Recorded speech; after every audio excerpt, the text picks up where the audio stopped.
welcome to Turn the Page, the official podcast of the Syosset Public Library.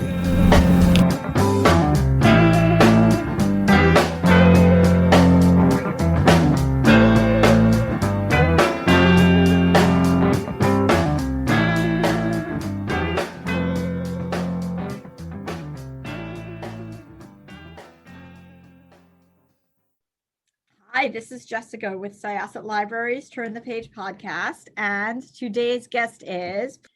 Hi, I'm Chantel Guertin.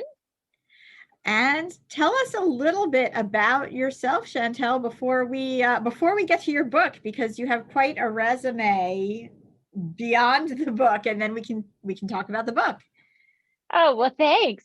Yes, so the book that is coming out is coming out later this month. It's called Instamom, and it is my 7th book. I have 2 other rom-coms, and I have a teen series of 4 books as well that I wrote a few years ago.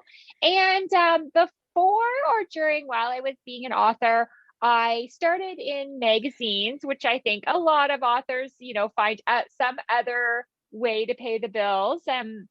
I worked at Elle, the fashion and beauty magazine, and then worked on TV for a long time, kind of doing the same thing on TV. And now I'm excited to be talking about Instamom. Excellent. So tell us about about Instamom and the characters and what it is about.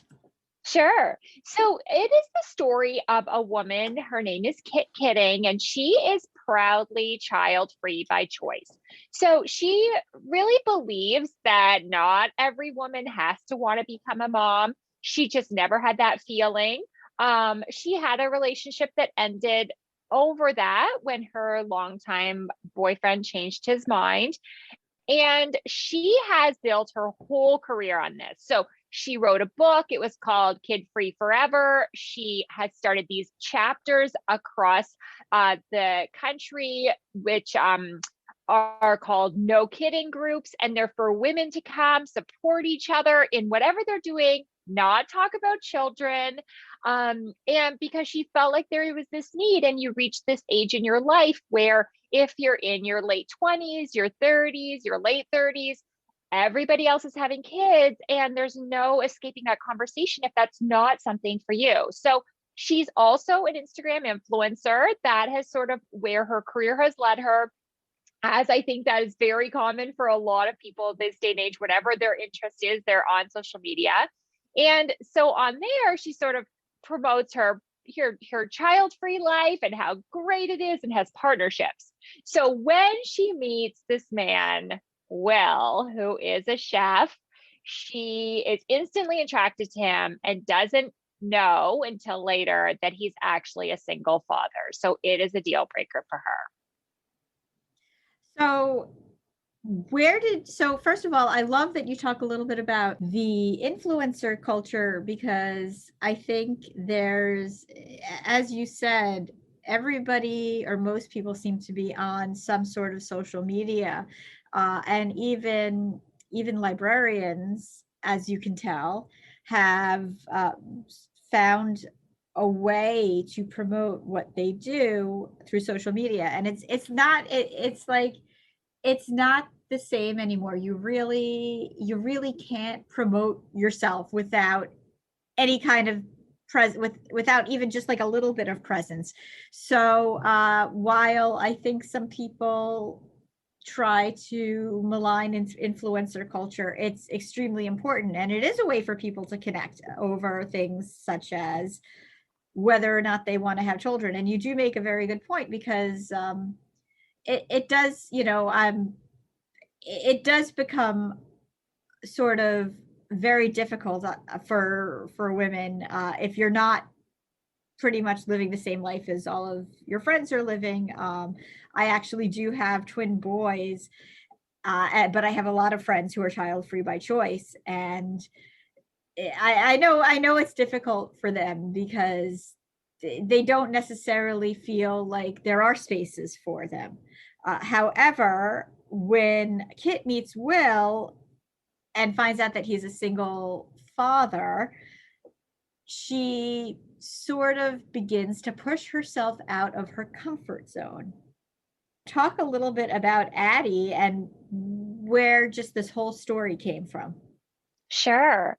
So I think for Kit, I mean, she built this whole career and it wasn't difficult to do that. I mean, she just never saw herself having children, but she makes it clear that people who don't want to have children don't necessarily dislike children. Right. Because I think they get a, really bad rap, and it's very difficult for women who don't want to have children, that they get looked on like, oh, you hate children. And it's maybe not that, it's just that you don't want them of your own.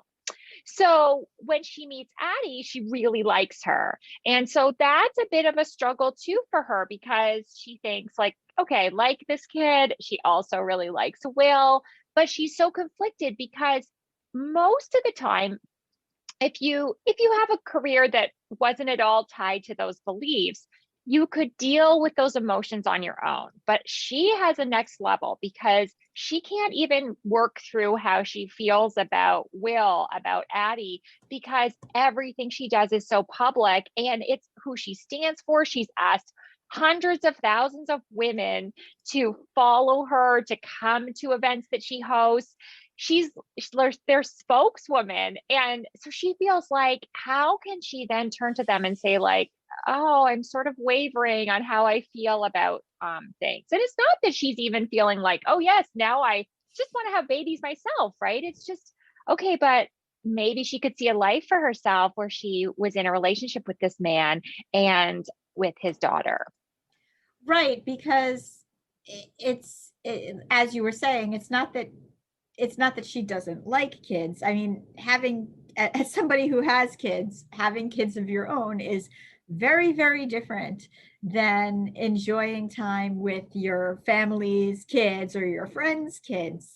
You need to go home with them, and you need to be responsible for their well-being and for discipline and the not so fun parts of it. When you're just like the crazy aunt or the friend, you could say, okay, I'm going to let you, the parent, take care of this. But if she's going to get involved with Will, no matter how much she likes Addie, she's signing on to something else. And I guess the other side of influencer culture is that followers love you when you're on, and you're on that point, and you're fulfilling everything that they feel needs to be said, but they can't say, or you're fulfilling everything that they think they need, but you also maybe can't be 100% human and change. Do you, having dealt with within like TV and magazines, have you been you've been involved with that whole culture yourself? Have you seen the ups and downs of it? It's such a good question. And I think, even when Instagram came out, and I remember even at the time, I was a beauty expert, writing articles and on TV, but also writing novels. And I thought, oh, well, those two things don't work together. Those are like two different niches. And they always, you can Google, I say this, that you Google how to be an Instagram influencer, and like the number one piece of advice is to be consistent and to choose a niche, right? Like people don't want to go to a feed and be like, oh, I don't understand. Is this about beauty? Is this about books? And I think this has changed a bit. People are moving towards wanting real, not totally filtered, totally polished. But there's still some aspect of when you are scrolling through, you want to feel like the photo that you see, if you clicked on that person's account, oh, okay, that's one of many that are very similar. I get a sense of what they're doing, whether it's home decor. And it's a little bit like jarring when you're like, oh, and now there's a picture of you cooking or whatever it is. So I think that influencers struggle with this because what if just something is sparking joy that day and you want to share it, and you're like, oh, but that's a bit off brand. You hear this all the time. I was thinking just, as the book is, I'm in contact with lots of bookstagrammers, and I have found that culture so interesting because it feels like there's a lot of pressure there. Yeah. Like, how creative do you have to get with how you take pictures of a book, right? And I think, like, are you in the photo with your books? Is it just your book, flat lays? And I'm sort of fascinated by that, and I can feel the pressure, I think, from some of those bookstagrammers to maybe make themselves stand out. And I think that must be very, very hard. And I just think it's putting all this unnecessary pressure on people. And I'm most really interested about bookstagrammers for some reason right now, because part of loving books and reading is you've got to shut the devices off. Like, I have, two stepkids and a son of my own, and my husband and I are huge readers and writers. So of course it's important to us that our kids read, but we can see the biggest problem is, like, how do you stop paying attention to your phone and social media long enough to read 3 pages of a book? And I can see that it's still a distraction, right? So it's a huge thing. And it's like, if you're not active on your Instagram all the time, then how are you going to get followers? Then how are you going to get whatever it is that your niche is, what, the press releases, the previews, all of these things, right? Yeah, I think you've made some really good points, and also, kind of where influencers and motherhood meet. There's a lot of I guess, pressure for mommy influencers. So Kit is sort of the opposite. And, she had, like, if a relationship is going to work, she's going to have to go off brand a little bit, or a lot. I think in the world of parenting influencers and parenting Instagram and social media, it also gets kind of mean, because it's like people are looking to you to be perfect, or maybe for, like, what they want. And there's so much judgment one way or the other. Yeah, there really is. And I think it's really sad. And it's funny because social media was sort of created as this way to connect with people that are far and away and you maybe never would have met in person. And I remember at the beginning, you maybe go to an event or some sort of, like, librarian event. Maybe you've even seen that, where get together and you're like, oh, I only ever messaged you or I followed you. And so, like, that's super exciting. But at the same time, it opens you up to all of this judgment from people you've never met. And how hard is that to have to deal with, even when you're in the safety of your own home, to still feel so vulnerable to people's opinions? Yeah, absolutely. And one thing that I thought was interesting in the book itself, is the fact that, she's really, rightfully so, because this is what she built her career on. She's concerned about her own followers and how they would react, if they found out that she was waffling. And it seems like it's a situation that it's like, it's really more the right person, and the right person for her happens to have a kid at that time. So it's not even like they both went into it together, and one of them changed their mind. It's she had her mind made up, and then she met someone who was right for her. But also, here's something that comes along with it. And that's kind of how it is all the time when we meet somebody who's right for us. Like, it's never 100% without any kind of concession. But this is a really, really big concession, considering who Kit has branded herself as. You used the term branding before. So Addie is kind of bad for her brand, but she doesn't dislike her at all. And she sees a future with Will. But what about Will? how would he react to knowing that this person who is a love interest has been so adamantly child free and he's a single dad? Yeah, and it's like he can't change who he is when he finds out, which is why she keeps that hidden from him while she's trying to work through her emotions. Because I think for either side, it's really difficult to see the other person's perspective. But the thing about Will is that, and I think this is very true of people who have children, of course you change when you become a mother or a father, right? Like you have to change because your entire day is different.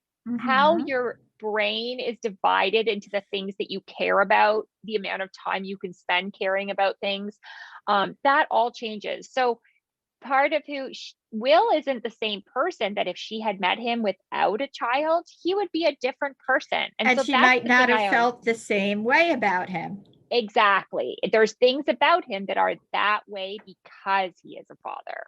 Mhm. Yeah, I think and you do bring up good points. For myself, I remember saying that I felt like parenthood or motherhood rewired my body. You have to, like you said, divide your day has to be divided up into certain things. You can't dwell on things the way that you might have pre-children, the way that you spend your money, your vacation time, everything is like almost like pre-thought out. And sometimes, you make concessions, but sometimes it improves upon something that might have needed some some improvement before. Maybe, it either like it makes you more ambitious, or it makes you more time sensitive, or it just makes you accept change. Yeah, definitely. I think there's a part in the book where Kit is sort of wondering about something that has happened with Addie, and she actually thinks to herself, see, this is one of the things about having children in your life. You can't just think to myself like, oh, I'll see that child on Thursday and that's the only time I'm going to think about it. And she can feel herself already becoming involved. And I think as a mother, or even I'm sure anybody who's in a relationship as a step parent, or even just, not even to that point, knows you can't just turn off when you're thinking about your kids. It comes up in the middle of, writing a report at work and you're like, oh shoot, I didn't make that dentist appointment, or I forgot to sign them up for this camp. And if I don't do it now, they're not going to get in. Or, oh, I wonder what happened with that fight they were having with their friend. Like every little thing, even if you can't even do anything about it, I find I'll often think about something, but think like, oh, well, the kids are in school. I can't ask them right now, but I'm still worried about it. And all that brain power that it takes up. And it's a Something. lot. It's a lot of real estate in your brain and your heart. And I would never ever begrudge a woman for making a choice either way, because you can live a full life and be child free, and you can live a full life and have children. They're going to have differences, but they're both valid. And in the situation of Kit, you are also completely 100% within your right to open up your decision and maybe change it a little bit if the right circumstances come along. Yeah, that's right. And I think that's a really good point too. And I think that's sort of the heart of what I was trying to look at is if she had met somebody else who was a single dad or a divorced parent, would she have felt the same way? Maybe not. And she would have been perfectly happy continuing on her life. And I don't want to spoil how it turns out because that's part of the book, right? Right. I think for a long time I didn't have children. I didn't think I was going to have children, and I can still totally see what that life would have been like. And it would have been so full, maybe even fuller than without children, because you have the ability to do other things. You maybe do better work, right now than I find it harder to write novels than it used to be, to just have that dedication and focus. But it's just a different life. And that's the thing. You only get one chance. So I don't think there's ever any right or wrong path. And I hate when people say, like, if someone says, I'm not going to have children, and somebody says, are you sure? You would Or you'll never say change your to a woman, mind. Yeah. yeah, you would never say, I'm going to have kids, and somebody say, are you sure? Like, oh, Mm-hmm. you might change your mind. You would never say that. So why do we say it to the opposite? Because all the choices are valid. You make the best choice you can for yourself. And for some people, they can't make the choice either, and then they have to live with that, right? Oh, So absolutely. That's actually another peeve of mine, because you don't know what's going on. That couple that has been married for 7 years and doesn't have children yet, and you say, well, when is that going to happen? Don't you have children yet? They could have decided that they don't want children. They could have had multiple miscarriages. They could have been trying to go through a private adoption and it fell through. I mean, there's so many variables. And for myself, I always say that unless somebody tells me what they want specifically, I'm not going to say anything, because if a person or a friend really needs a friend or wants to believe that, I'm just going to let them tell me or not tell me. But I do think that this was a really fun book, getting back into the fun part of it. And I'm curious. So how do you find writing adult books versus teen books? yeah, it's a great question. And I think when I had written two adult books before, and then I had made the switch to teen. And one of the things I wanted to do was write a love triangle. And as in a teen book, that is so much easier, because no one in high school is saying, like, you can't love two people at once. You can't kiss somebody else and still be going out with this person. But you do it in an adult book and people are judgy, of course, right? It's just a little different. So it was very fun to shift to that, because I could write that story that I wanted to. But it has really been so great to come back to writing for adults. I think the complexities are so much more, so it's harder in some ways, and you want to make it realistic and believable. And I really wanted to, we talked sort of about the heavy issue there, but I wanted to add a little bit of that depth. And I love when a book is funny, but it's also sad and it makes you think. And that was really what I wanted to achieve with Instamom, and still have all those swoony scenes where can feel those feelings of falling in love with somebody. Yeah, I love that about books like this, because I think one thing that attracts a lot of adults to reading YA is that the feelings are so big. And I don't see why feelings can't be that big, maybe different, because your responsibilities are different in adult books. I think so too. And I also think that that's something that happens sometimes. We feel like those feelings can only be until a certain age, and I like that you're seeing that even, rom-coms are like aging a bit older. Like, imagine your marriage ended for many reasons, but you can't fall in love again. That would be so sad. Yeah. So I agree with you. I love when it's like big feelings and you're allowed to have them. So are you working on anything now? Yes, I am. I am working on a new rom-com. All right. Well, Chantel, thank you so much for chatting with us. We look forward to hearing more. This was Jessica with Syosset Libraries Turn the Page. Our guest today was Chantel Guertin. And we are going to close this chapter of Turn the Page. It's time to close this chapter of Turn the Page. Join us for the next episode.